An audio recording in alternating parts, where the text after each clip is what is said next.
Ito naman, ano yung limit ng function na to as x approaches 4? Take note na pag sinubstitute si 4 sa numerator, 0. Sa denominator, magiging 0 din yan. 16 minus 4 is 12 minus 12, so 0 din. Indeterminate. So, pwedeng i-apply ulit yung L'Hopital's rule. Yung sagot talaga dyan is 1/7. Pero kung hindi alam yon, okay lang. Mag-substitute lang ng number na malapit sa 4. Subukan natin ito. So, input mo na yung function sa calculator.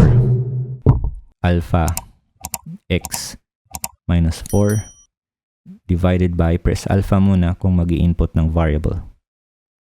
Square minus x minus 12. Tapos press yung calculate button na to.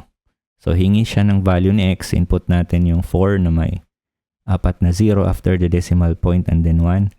And then press equal sign. So, ito yung result.